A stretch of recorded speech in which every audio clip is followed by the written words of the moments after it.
בעזרת השם יתברך, בעזרת השם, התקשרות לכל הצדיקים האמיתיים, התקשרות לרבנו נחמן מאומן, בעזרת השם יתברך. Parler la semaine, c'est la paracha Dvarim. La paracha de la semaine, elle commence avec les réprimandes que Moshe Rabbeinu a fait au peuple d'Israël. Il a rassemblé tout le peuple d'Israël, Mamash, tout le peuple d'Israël, et il aura fait des réprimandes sur les fautes qu'ils ont fait dans le désert pendant les 40 ans qu'ils étaient dans le désert. Ils avaient fauté plusieurs fois, et Moshe Rabbeinu il les a réprimandés. Mais comment il les a réprimandés? Il les a réprimandés avec allusion. Ça veut dire, il n'a pas prononcé les fautes qu'ils ont fait, il a juste prononcé les endroits où ils ont fauté, et eux-mêmes, le peuple d'Israël, ils avaient compris que ce que Moshe Rabbeinu à quoi il faisait allusion. Comme ça, il les a réprimandés en faisant allusion. Puis Rabbeinu il nous dit que de faire une réprimande à quelqu'un, ça peut être dangereux. Jusqu'à tel point qu'il dit que Rabbi Akiva, il avait dit dans sa génération même, que je m'étonnerais qu'il y a quelqu'un dans cette génération qui puisse faire des réprimandes, qui sait faire des réprimandes. Si faire une réprimande, c'est difficile. Et Bezrat Hashem Yitbarach, la réprimande de Moshe Rabbeinu, au contraire, elle a donné de la force au peuple d'Israël. C'est le problème qu'il y a dans la réprimande, c'est que quand quelqu'un fait une réprimande, il peut lui réveiller les mauvaises odeurs. Rabbeinu il nous dit que quand il y a quelque chose qui sent mauvais, qui se trouve dans un endroit, et qu'on touche cette chose-là qui est mauvaise, on réveille cette mauvaise odeur-là en la touchant, en bougeant la chose qui sent mauvais, ça réveille cette mauvaise odeur, et on commence à sentir de nouveau la mauvaise odeur de cette chose. Si on ne touche pas, ça reste de côté, cette chose-là, elle sent plus mauvais. À partir d'un moment, ça s'arrête, l'odeur elle part, il n'y a plus de mauvaise odeur. Mais si en rebougeant cette chose-là, la mauvaise odeur elle se réveille. C'est pour ça que quand quelqu'un il a fauté, c'est chaque faute qu'on fait, Chazve Shalom, ça nous tâche, c'est des tâches, c'est des mauvaises odeurs. Il faut surtout pas toucher ces mauvaises odeurs là. Il faut pas toucher. Parce que si on touche Chazve Shalom ces mauvaises odeurs, ça peut Chazve Shalom réveiller cette mauvaise odeur, et la Neshama elle perd de sa force. Parce que la Neshama elle est alimentée par l'odeur. Comme ça elle s'alimente. C'est la nourriture de la Neshama, c'est l'odeur. Comme c'est marqué dans la Gemara, qui est une Masechet Brachot. Et quelle chose que la Neshama elle profite et que le corps ne profite pas. La Gemara dit c'est l'odeur.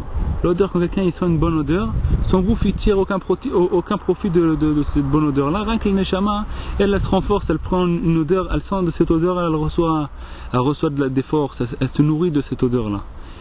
Et toutes les mitzvot qu'on fait, et les prières qu'on fait, ou les études qu'on fait, ça donne de la force et la nourriture de la Neshama. Et le contraire, quand on fait des averot, ou l'alimentation qu'on mange pas comme il faut, tout ça donne de la force au corps. On a besoin aussi de donner la force au corps, pour ça qu'on est obligé de manger. Mais il faut toujours renforcer la Neshama plus que le corps, pour qu'elle règne sur le corps. Elle prend les rênes, elle prend le volant. Même que la Neshama elle soit plus forte que le corps, la Neshama elle règne sur le corps. Et plus on renforce le gouffre, le corps, et le corps il veut prendre la devance, il veut empêcher quelqu'un. Alors quand on fait une Chazve Shalom, une réprimande à quelqu'un, et on touche ses fautes, si la personne ne sait pas faire la réprimande comme il faut, et si la personne ne sait pas aussi recevoir la réprimande comme il faut, ça réveille en lui toutes les fautes, toute la mauvaise odeur des fautes qu'il a fait, et ça au contraire, à la place de l'aider, on le fait tomber. À la place de l'aider, on fatigue ce Neshama devient, elle a plus de force, parce que toute la force qu'elle prend le Neshama c'est de l'odeur des Torah et des mitzvot, Et quand on réveille ses fautes, alors ces fautes, elles prend on réveille cette mauvaise odeur, et la neshama, elle perd ses forces, elle perd ses forces, elle devient moins forte. Quand le tzaddik fait une tochacha, il dit Rabbeinu, quand le tzaddik fait une tochacha, au contraire, pas seulement il réveille pas les mauvaises odeurs des fautes, au contraire, il donne de la bonne odeur. Ça c'est Bezrat Hashem Midbar, mais c'est quelque chose de très important de faire des réprimandes, ou alors de se réprimander soi-même. Il nous dit Rabbi Nathan que la personne elle se réprimande, il faut qu'elle sache comment se réprimander. Même la personne en elle-même, il faut qu'elle sache comment se réprimander, parce qu'en se réprimant, en faisant des reproches, la personne elle peut se faire tomber elle-même, elle peut réveiller en elle-même ses fautes à elle-même. Alors toute la force du tzaddik, c'est de nous donner cet esprit-là, de savoir être positif et savoir comment se réprimander, comment de ces reproches là on va se réveiller à Hashem Yitbarach, on va réveiller notre cœur vers Dieu, pas le contraire, Chas v'Shalom, pas se désespérer ou rentrer dans la tristesse de ça. Il y a la différence entre la tristesse et le cœur brisé, et Rabbeinu nous donne deux exemples. Il dit que le cœur brisé, c'est quand quelqu'un il vient, il regrette. De regretter, c'est quelque chose de magnifique. De regretter, quelqu'un qui regrette d'avoir fait quelque chose de mauvais, il pleure à Hachem, c'est quelque chose de beau. Quelqu'un il pleure à Hachem, il regrette qu'est-ce qu'il a fait de mauvaise action, comment j'ai pu faire comme ça contre toi, comment j'ai pu faire une telle chose contre le bon Dieu. Quand quelqu'un il regrette, il a fait mal à son père, il a fait mal à sa mère, il a fait mal à son frère, il a fait mal à un ami proche, il regrette de l'action qu'il a fait, c'est quelque chose de magnifique. Quand quelqu'un il regrette, il vient vers son prochain, vers son père, et il demande pardon, parce qu'il regrette, il regrette ce qu'il a fait. Mais quand Chas v'Shalom, quelqu'un, ses regrets, ça le provoque en lui, qui tourne la tête, Chas v'Shalom, et qui en vérité, il s'énerve contre la deuxième personne, parce que comme il regrette, alors ces regrets-là, ça c'est pas vraiment des regrets. Il dit Rabbi Nachman, quand quelqu'un il a un regret vers Hashem Yitbarach, un cœur brisé, c'est comme quelqu'un il vient, il peut dire à Hashem, je t'aime, Hashem, pardonne-moi, et quand quelqu'un il est dans la tristesse, c'est quoi la différence entre le cœur brisé et la tristesse? Quelqu'un en tristesse, il est comme si il était énervé contre le bon Dieu. Pourquoi Hachem il me fait pas ce que j'ai envie? Pourquoi j'ai fauté comme ça? Le terrestre renforce autant contre moi. Et il reproche pas, il se reproche pas à lui-même. En se reprochant à lui-même, il reproche en vérité le bon Dieu. Il est énervé contre Hachem. Ça c'est la tristesse. Ça c'est le Yehush. La personne est désespérée, elle a plus les forces, elle peut plus se relever. Ça c'est quand l'odeur des fautes, elle se réveille. L'odeur des fautes, elle se réveille. Alors ça casse la neshama devient fatiguée, elle a plus de force. La personne elle se désespère. Au contraire, la personne, il nous dit Rabbi Nathan, comment on doit se juger, comment on doit se réprimander, comment on doit faire des reproches, toujours du côté positif. La personne elle doit regarder les bonnes actions qu'elle a fait, elle renforce son neshama. Les bonnes actions, c'est la bonne odeur. Quand quelqu'un il fait une bonne action, il doit se rappeler de ça. Ça c'est pas de la gava, c'est pas de la gava. La gava c'est pas de l'orgueil de se rappeler des bonnes actions que la personne a fait. Au contraire, ça c'est de l'humilité. On se rappelle, la personne c'est de l'humilité de se rappeler des bonnes actions qu'il a fait. C'est les bonnes actions que tu as fait, que la neshama elle a fait dans ce monde, elle a été dans ce monde. La neshama elle a réussi à se renforcer contre le corps, elle a réussi à se renforcer contre le Yetzer Hara, elle a fait une bonne action. Elle a réussi, c'est une naissance. C'est marqué dans Noach. Voici les descendants de Noach. Qu'est-ce qu'ils disent? À la place de dire la descendance, c'est ce qu'ils disent tout de suite. Noach, c'était un tzaddik. Alors il dit, et de là on apprend que l'essentiel de descendance de l'homme, du tzaddik, c'est quoi? C'est ses bonnes actions. Quand il fait une bonne action, c'est comme si il fait naître cette action-là. Personne, il faut qu'elle se rappelle des bonnes actions qu'elle a fait, des bons points, des points positifs qu'elle a en lui. Et alors quand il se rappelle de tout ça, il se rappelle de toutes les bonnes actions qu'il a, après ça, il rentre dans la... Et quand il regrette, il a confiance en Hachem. Il sait que Hachem Yitbarach, il est rempli de pitié, il est rempli de miséricorde. Et Hachem, il veut pas, Chas v'Shalom, le tuer. Au contraire, il est avec nous. Il veut qu'on se renforce. Il veut pas qu'on tombe. Il veut pas que il a confiance en Dieu, que Bémet Hachem Yitbarach, il sait que Hachem, si Hachem il veut, Bémet, si on prie à Hachem, Hachem il peut nous donner une force, il peut devenir comme Moshe Rabbeinu. Chaque juif, chaque personne, Hachem Yitbarach, personne ne peut lui dire ne fais pas ça, fais pas ça. Par exemple, si elle veut Bémet Yitbarach, la personne elle veut prier à Hachem, Hachem il veut aider la personne, et il peut lui donner une force comme Moshe Rabbeinu. Entre temps, nous on doit attendre, c'est l'essentiel de la tchouva. Rabbeinu il dit Ishma bizono dom veishtok. La personne entre temps elle doit recevoir ces réprimandes, ces hontes, car la personne elle passe, elle va, elle n'arrive pas, elle a des déceptions, elle veut augmenter, et au contraire à la place d'augmenter elle voit que le tzara il fait tomber, et Hachem Yitbarach comme si qu'il regarde, il fait pas attention, comme si que Chas v'Shalom Hachem il fait pas attention, il a pas vu que le tzara il a fait tomber la personne. La personne elle vient, elle regrette vers Hachem Yitbarach et elle vient faire tchouva, elle vient avec le cœur brisé. Mais pour arriver à ça, il faut avoir l'esprit du tzaddik. L'esprit du tzaddik, c'est de regarder les bonnes actions que la personne elle a fait. La personne elle doit regarder du bon côté. Elle doit regarder aussi les bonnes actions qu'elle a fait. Surtout elle doit regarder les bonnes actions qu'elle a fait. Elle doit prendre un temps dans la journée ou faire des réprimandes. Qu'un temps dans la journée, pas plus qu'un temps dans la journée. Le reste du temps, il faut être joyeux, il faut regarder rien que le bon côté des choses. Ken Behemet, pour faire tchouva, il faut un mérite. Alors comment on réveille ce mérite? En se rappelant de toutes les mitzvot que la personne a fait, on se juge du bon côté. Rabbeinu nous dit, Rabbi Nachman, quand on se juge du bon côté, on rentre Béhémet dans le bon côté. Quand Béhémet on se juge les capsroutes, on fait balancer la balance du côté du mérite. Quand la personne réveille ses mérites, pas pour Chas v'Shalom s'orgueillir, au contraire, pas pour s'enorgueillir de ça. Il veut se rapprocher d'Hachem. Il se rappelle de ce qu'il a fait, ce que Hachem il a donné le mérite de faire, les mitzvot qu'il a le mérite de faire, les points positifs. Il se rappelle de tout ça et il se renforce il voit la pitié de Dieu, il voit la pitié de Dieu, il voit la bonté de Dieu, comment Hachem il nous aime, comment Hachem ça c'est vrai qu'avec la force du tzaddik, en s'attachant à Rabbeinu, à l'esprit de Rabbeinu, à l'esprit du tzaddik, on peut mériter Bémet de voir les choses autrement. Et en voyant les choses autrement, on peut se juger et en regrettant, tout en regrettant, on peut se juger du bon côté pour pouvoir, grâce à ça, Béhémet faire tchouva, faire une vraie tchouva. Faire une vraie tchouva, pas que Chas v'Shalom, on va regretter et après ça va nous retomber dans la tristesse et on va voir que c'est trop dur. On va voir les choses comme si qu'elles sont trop dures à faire, on ne pourra pas les accomplir parce qu'elles sont trop dures.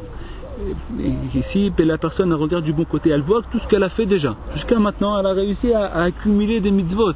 Il n'y a pas un juif qui n'a pas fait. Rabbi Nachman, il dit à son élève qu'il faut juger du bon côté. À son élève, il a dit même quelqu'un qui est un rachat gamour, quelqu'un qui est mauvais complètement, il dit tu connais toi un juif qui est rachat gamour?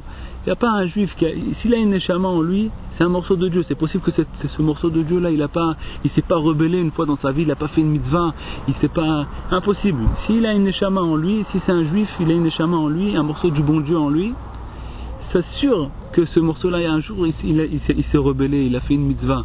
Et plus la personne donne la force à sa neshama, et plus ce morceau il se renforce. Mais des fois, Bémet Hachem Yitbarach il nous met en épreuve et il nous regarde un peu de loin, il nous laisse tomber, pour que nous, il va voir notre regard de loin, il va voir notre regard si Béhémet, quand tout va mal, si on regarde encore vers Hachem Yitbarach. Et ça c'est rien que par l'esprit du tzaddik, quand la personne elle se désespère jamais. Elle sait que même quand il est en descente, Hachem Yitbarach il est avec lui, Hachem il le regarde, Hachem il est avec lui, mamash avec lui. Au même moment, il est encore plus avec lui que quand il est en montée, tout va bien. Ça c'est comme il y a on dit comme ça une histoire, un enfant, le père il a toujours de l'amour pour son fils. Quand son fils il marche, quand il commence à marcher, alors au début il marche pas, alors le père il attrape son fils et il fait marcher. C'est du Baal Shem Tov, il fait marcher au début, il fait marcher. Alors le petit il marche, il croit qu'il marche tout seul. Et après le père il a du plaisir de ça que son fils il marche quand lui il attrape, mais c'est pas ça le but. Le but c'est de lâcher son fils et regardez comment le fils comment il va commencer à marcher. En vérité, au moment où il lâche son fils, c'est là le plus grand kiff du père. Et pas seulement le plus grand kiff, en vérité, c'est là où il fait le plus attention à son fils qui tombe pas. Et au moment où il le lâche, il est en train de faire attention à lui s'il ne va pas tomber. C'est le moment où il le lâche, c'est là l'épreuve qui verrole, c'est là le moment où il fait encore plus attention à lui, encore plus son regard il est tiré vers lui. Mais lui il ne sait plus, il croit qu'il est abandonné, il a un peu peur des fois il laisse tomber, il s'assoit par terre, il ne veut plus se relever. Hazve Shalom. Mais nous on doit savoir quand on est attaché à Rabben ou on est attaché au Tzadik, on n'écoute plus le Yetzerara qui veut nous faire tomber, qui veut nous désespérer, tout ça c'est les paroles du Yetzerara, ça vaut rien. On écoute les paroles du tzaddik.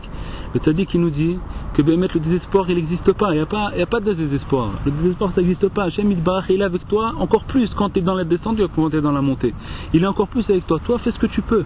Fais ce que tu peux. Surtout regarde vers Hachem. Surtout une heure des doutes. Si on peut faire une heure, besoin Hachem, si on peut pas faire une heure, même combien on peut, même une minute, même sans faire. Rabbeinu nous dit même de s'asseoir et de regarder le ciel et d'attendre de parler, d'essayer de parler vers Hachem, même sans dire aucun mot, c'est déjà quelque chose de très beau, de magnifique. Tov meot, Rabbeinu nous dit. C'est quelque chose de très bien, même de s'asseoir et d'essayer de parler, même si on n'arrive pas à parler, on est bouche fermée on essaye pendant 5-10 minutes à parler, on n'arrive pas.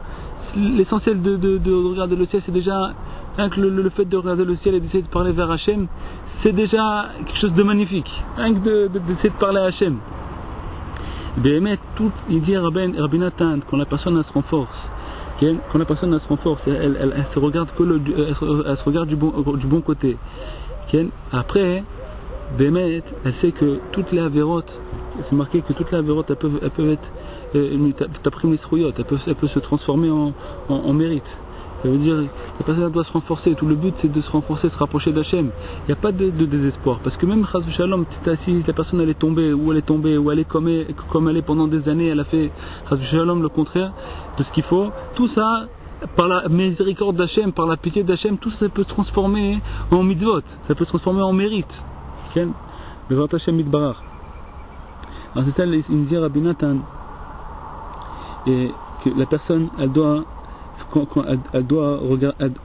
recevoir la réprimande, elle doit savoir comment recevoir sa réprimande, elle doit se réprimander, on doit regretter, il dit Rabbi Nachman, 1 heure par jour, la personne elle doit avoir le cœur brisé, toute la journée elle doit être besimcha, toute la journée elle doit être joyeux. Et comment on reçoit tout ça? Il dit Rabbi Nathan, tout ça on reçoit rien que par le tzaddik, par la force du tzaddik. Qu'on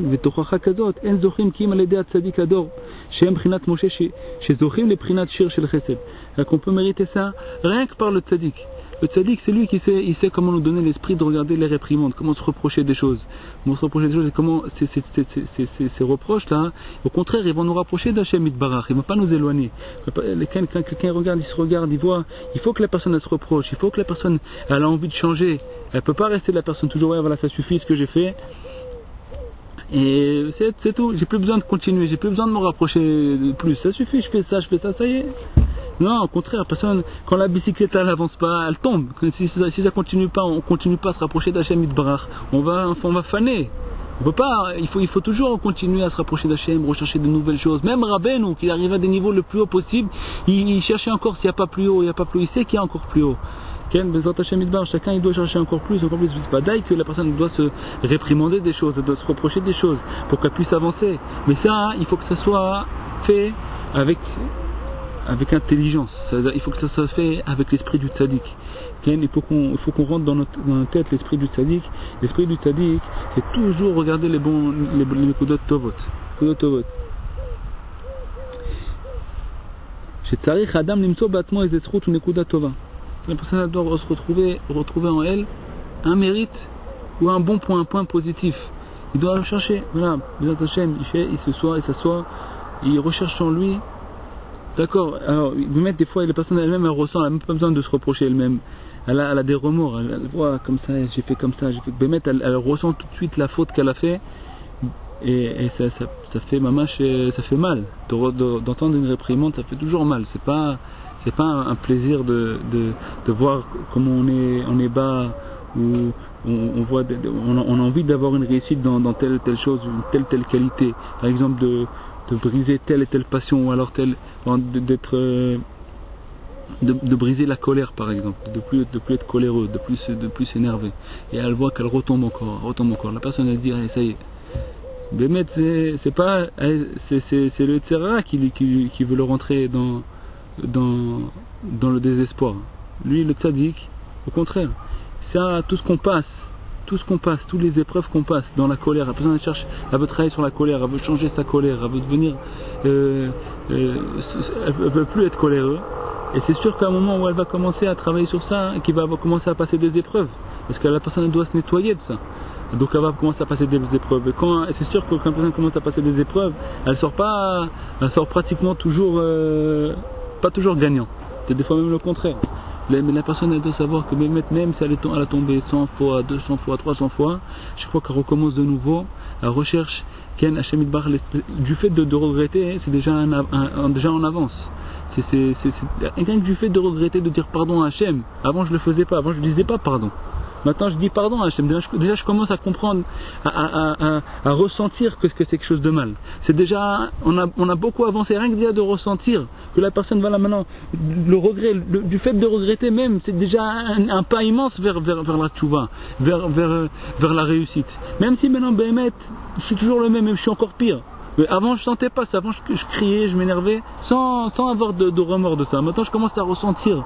Déjà rien que de se ressentir que t'es pas bien, c'est déjà un rapprochement énorme. Baruch Hashem, maintenant au moins tu ressens, voilà j'ai ça et t'as plus de, t'es plus proche de la vérité. Tu sais que maintenant ça c'est pas bien. Tu reconnais que ça c'est pas bien. Béhémet c'est déjà un pas immense vers la teshuva. Okay? À l'essentiel c'est Béhémet de savoir comment se juger toujours du bon côté. Après le regret, savoir juger du bon côté, savoir qu'Hachem il est avec nous et que Béhémet Hachem Mamash il est avec nous. Hachem il va remarquer Milchama Hachem Be'amalek Midor Dor. Hachem il fait la guerre contre Amalek de génération en génération. Hachem lui-même il fait la guerre contre le Yetzera. Amalek c'est le Yetzera. Lui-même Hachem il fait la guerre. C'est pas que toi qui fais la guerre, c'est Hachem lui-même. Il se sert de toi pour faire la guerre. Et Hachem il veut que toi tu fasses avec lui la guerre. Il veut que tu donnes la main. Mais c'est lui qui fait la guerre. C'est même pas, en vérité c'est même pas nous. C'est Hachem. Nous on donne rien que la main. On accepte d'être les guerriers de Dieu. Mais pour réussir à combattre le Yetzera, à monter de niveau en niveau, à se renforcer, à se sanctifier, de niveau en niveau, à monter Béhémet. Et pour ça, il faut renforcer la Neshama. Il faut renforcer, lui donner une bonne odeur. Comment on donne une bonne odeur? Rien qu'en réveillant les bonnes actions que la personne elle a fait, les réussites qu'elle a eues, de se rappeler, toutes chaque tzedaka qu'elle a donné, si elle a donné un shekel, un tzedaka, il faut qu'elle se rappelle de ça. Il faut que ce soit petit à ses yeux. Baruch Hashem, si je suis venu dans ce monde pour pouvoir donner de la tzedaka, faire une mitzvah, jamais ça s'arrêtera. Une mitzvah c'est infini. Une mitzvah, même il dira dans le Zohar qu'une bonne volonté, ce ne sera pas perdu. Hachem il garde une bonne volonté. Alors à plus forte raison que si la personne elle a fait mamash une bonne action avec cette volonté, elle avait la volonté de donner la tzedaka, elle a même donné la tzedaka. Elle avait la volonté de faire d'embrasser la mezouza. Baruch Hashem, Shtabar Shemolad. Elle a embrassé la mezouza. Shtabar Shemolad, c'est une mitzvah. D'embrasser la mezouza en rentrant de la maison, en sortant de la maison, on embrasse la mezouza. C'est une mitzvah. Quelqu'un il a fait une mitzvah comme ça d'embrasser la mezouza, donner la tzedaka, où chacun regarde de mettre les mitzvot qu'il fait tous les jours. Hachem il lui fait mériter de faire des mitzvot, se rappeler de regarder chaque mitzvah qu'elle a fait. Ishtabar Shemola'ad, c'est jamais perdu. De ça c'est déjà des réussites qui sont déjà on accumule des mitzvot. C'est déjà des réussites. Et plus elle voit ça, elle a la force de se renforcer, spirituellement, c'est pas rien que dans la tête. C'est vraiment mamash, la neshama, elle prend ça des forces. C'est pas que c'est un truc psychologique. Là tu vas être comme ça. Des fois les gens ils disent que Rabbi Nachman c'était un psychologue. C'est pas un psychologue, il te parle Béhémet, c'est ça. Quand Rabbi Nachman il te dit que quand tu regardes, tu te juges du bon côté. Et tu regardes des bons points, des points positifs en toi. Et tout ça pour se rapprocher d'Hachem, pas pour Chas v'Shalom, de regarder des points positifs pour dire ça suffit, et maintenant je peux faire ce que je veux. Au contraire, de regarder des points positifs, au contraire, pour se rapprocher d'Hachem Yitbarach, pour regarder combien je suis attaché avec Hachem. Regarde combien de fois j'ai fait plaisir à Hachem, j'ai fait la volonté du bon Dieu. Ça, quand tu fais ça, tu rentres Béhémet Bekafsrout, tu deviens méritant de faire tchouva. Avant, de te regarder du bon côté, tu n'étais pas méritant de faire tchouva. Après de te regarder du bon côté, de réveiller les bons points, les points positifs, tu es mamash méritant de faire tes chouvas. Si tu réveilles en toi le mérite de faire tes chouvas, c'est kafsrout. C'est-à-dire que comment tu te juges, comment tu juges l'autre, si tu juges du bon côté, tu le rentres dans le bon côté. Et quand tu te juges à toi aussi du bon côté, tu rentres dans le bon côté, même tu es méritant de faire chouvas. Kadosh Baruch Hu, il veut que tu fasses tes chouvas. Comme ça Rabbeinu il nous dit. C'est pas quelque chose de psychologique. Même si ça peut paraître psychologique. Quand tu regardes d'un bon côté, alors c'est vrai que ça peut paraître psychologique, mais c'est beaucoup plus haut que ça. C'est béhémet, pour de vrai. Quand Rabbi Nachman nous dit qu'on se juge du bon côté, on rentre dans le bon côté, on devient méritant de faire tes chouvas, et ben c'est pour de vrai. C'est pour de vrai. C'est que chaque mot de Rabbi Nachman c'est calculé. Il n'y a pas de gouzma. Ça veut dire c'est mamash. C'est calculé. Chaque mot il est calculé. Quand il nous dit comme ça, c'est pour de vrai mamash. Mamash. Quand on se juge du bon côté, on est méritant de faire tes chouvas. Alors Bezrat Hashem Yitbarach, on mérite mamash de chercher des bons points en nous pour réveiller mamash la neshama et pour pouvoir se renforcer, regretter Behemet et d'être content après de regretter, d'être joyeux de ça. Il me dit Rabbi Nachman, c'est quoi le signe de savoir si on était dans la tristesse ou dans le cœur brisé? C'est-à-dire le cœur brisé c'est quelque chose de très très très très haut, c'est encore plus haut que la joie.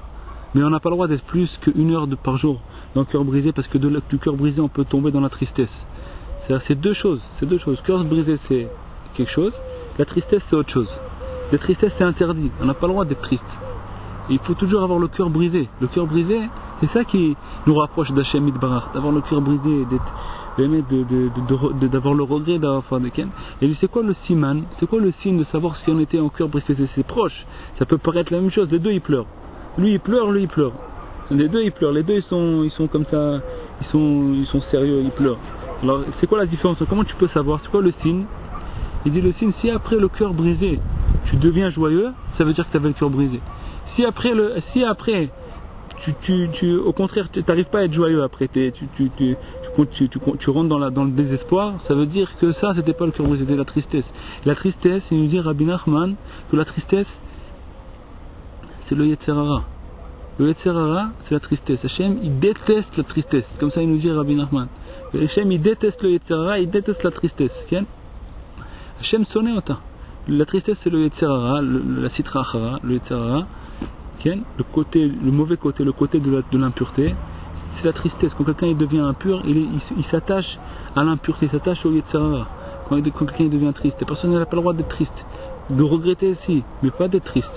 Être triste, ça t'attache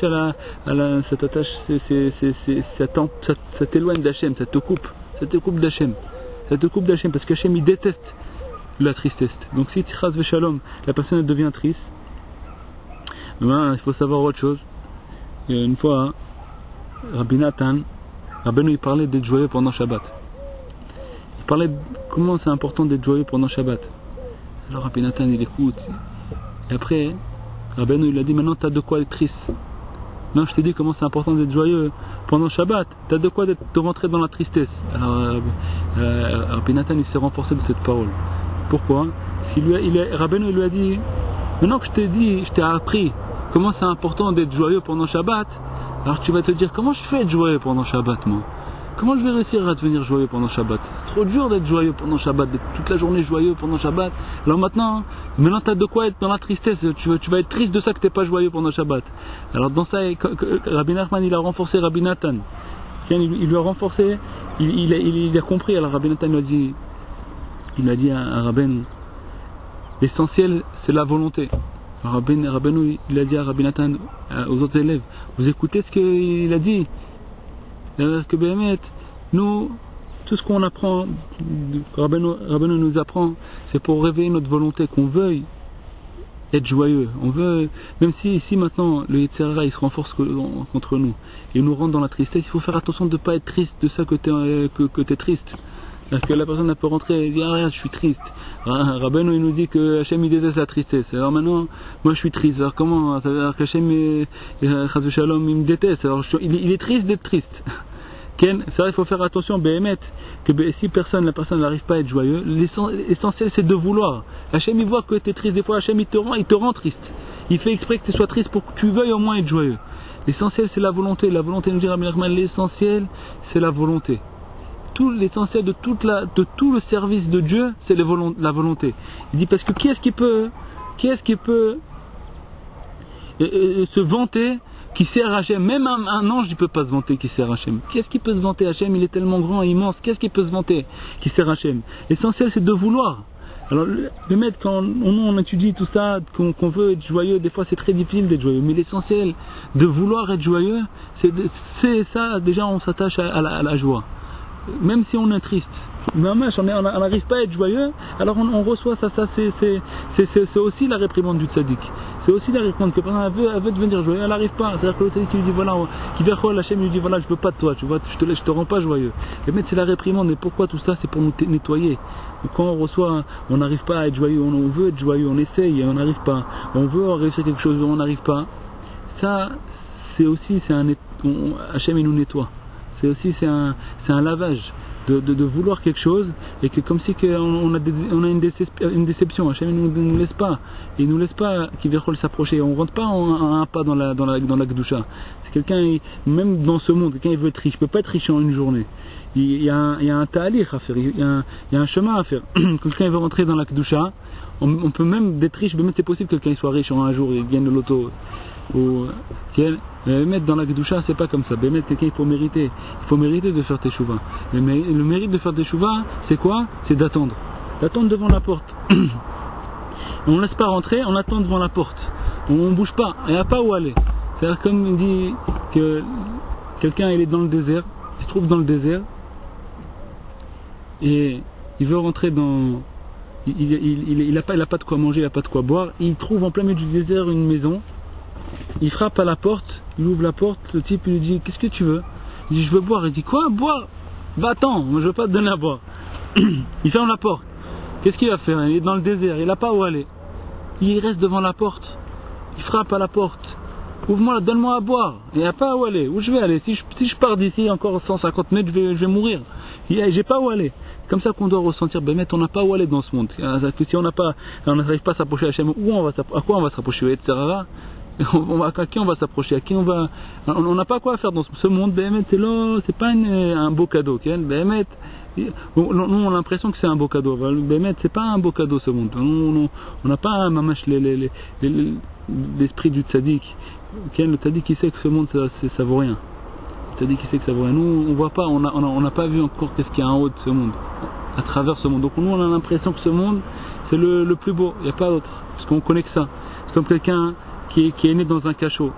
Il est dans un cachot, une fois par jour, quelqu'un qui vient, il ouvre le cachot, il lui jette un morceau de pain. Et lui, il est né. Il est né dans le cachot. Il connaît rien, il sait pas ce qu'il y a dehors. Une fois par jour, lui, le petit, il se jette sur le morceau de pain. Il croit que ce morceau de pain, et c'est tous ses kiffs, ils sont rassemblés, toutes ses passions, ils sont rassemblés sur ce morceau de pain. Ça veut dire que quand il mange ce pain-là, pour lui, c'est la plus belle des choses qu'il y a dans le monde. Mais lui, il sait pas ce qu'il y a. Tu ouvres la porte. Il y a des arbres, il y a des voitures, il y a des trucs à faire, il y a des glaces, tu peux manger, tout ce qu'il y a dans ce monde. Alors lui, il connaît pas, il connaît un morceau de pain. Donc lui, pour lui, c'est la chose la plus belle qu'il y a dans le monde, c'est le plus grand kiff qu'il y a dans le monde, c'est de manger ce morceau de pain. Nous, on est pareil. On croit que de manger, de faire des kiffs, de faire des trucs, ça c'est la plus belle des choses. Parce qu'on sait pas ce qu'il y a au-dessus de ça. Mais nous, on est obligé d'écouter le tzaddik. Écoutez Moshe Rabbeinu, écoutez le tzaddik, lui, il a déjà ressenti ce qu'il y a. Il est déjà dans ce monde-là, il est déjà dans le Lamaba. Pourquoi les tzaddikim ils n'ont pas besoin de manger? C'est pas pour eux, c'est pas des tortures de pas manger, de pas boire. Pour eux, c'est banal, c'est des plaisirs banals de manger, de boire. C'est pas des kiffs pour eux, parce qu'ils ont senti le goût, ils ont goûté. Le Harizal tous les soirs en dormant, sa neshama montait dans la yeshiva du ciel. Elle montait à chaque fois, il décidait. Une fois je vais aller chez Rabbi Shimon, une fois je vais aller chez Rabbi Akiva. Chaque soir, chaque nuit il est dans une autre yeshiva. Il a goûté le goût du monde futur. Il n'a plus besoin. Pour lui, je sais pas comment il vivait dans ce cachot. C'est pour lui, c'est juste parce que Bémet Hachem Idbar, il voyait à travers ce monde, à travers la Torah, il arrivait à s'attacher à Hachem Idbar. Pour eux, Bémet c'est un cachot. Non, on croit pas que c'est comme ça, mais Bémet c'est comme ça.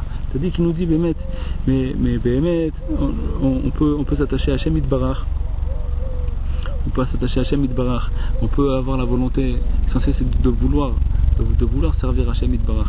Même si on n'arrive pas, on n'arrive pas à réussir à servir Hachem, et Hachem il nous pousse.